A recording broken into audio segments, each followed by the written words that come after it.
peristiwa akhir zaman. Diberikan amaran peperangan, bencana alam, dan wabak penyakit. Kita sedang hidup dalam zaman yang belum pernah terjadi sebelumnya.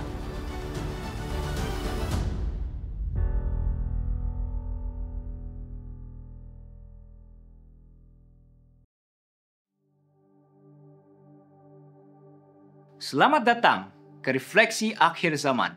Hari ini kita akan merenungkan bab 4 dari buku Peristiwa Akhir Zaman, Gereja Akhir Zaman Tuhan.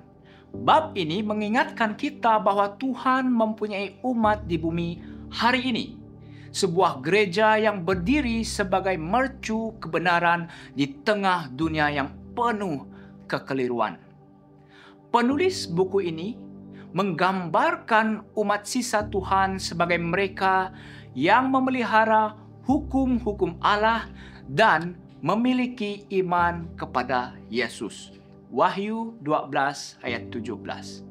Gereja ini dipanggil untuk meninggikan hukumnya, menyebarkan Injil yang kekal, dan memperkenalkan kepada dunia anak domba Tuhan yang menghapus dosa dunia.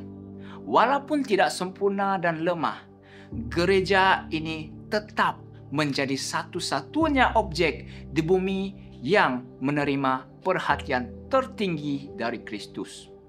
Bab ini menekankan misi yang unik diamanahkan kepada gereja Masihi Adventist hari ke-7. Penulis menyatakan, dalam pengertian khusus, Gereja Masihi Adventist hari ke-7 telah ditempatkan di dunia ini sebagai penjaga dan pembawa terang.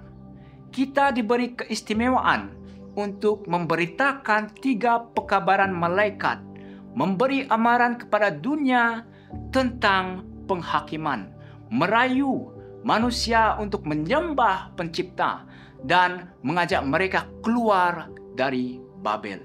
Ini bukan panggilan yang kecil dan tidak ada yang sepatutnya mengalihkan perhatian kita dari melaksanakan tugas ini. Namun, bab ini juga mengakui cabaran dan ketidaksempurnaan dalam gereja Tuhan. Penulis buku ini mengingatkan bahwa gereja ini masih merupakan gereja yang berjuang, bukan gereja yang menang.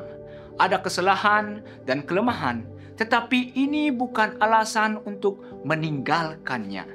Sebaliknya, dia meyakinkan kita bahwa Tuhan akan mengatur segala sesuatu dengan baik. Dia yang memimpin dan tujuannya untuk gereja akan tercapai. Sebagai anggota umat sisa Tuhan, kita dipanggil untuk setia. Kita tidak dipanggil untuk mengkritik, memecah belah, atau mencipta kekeliruan, tetapi untuk bekerja sama dalam kesatuan. Penulis memberi amaran terhadap mereka yang menyebut gereja Adventist hari ke-7 sebagai Babel dengan menyatakan, Tuhan memiliki satu tubuh organisasi melalui siapa Dia akan bekerja. Peranan kita adalah untuk membangun, bukan menghancurkan, menjadi satu saluran kebangkitan dan pembaharuan. Inilah seruan mendesaknya. Gereja Tuhan telah dipercayakan dengan tugas yang paling berat dan penting yang pernah diberikan kepada umat manusia. Adakah kita dengan setia melaksanakan bahagian kita? Marilah kita memperbaharui komitmen kita terhadap misinya.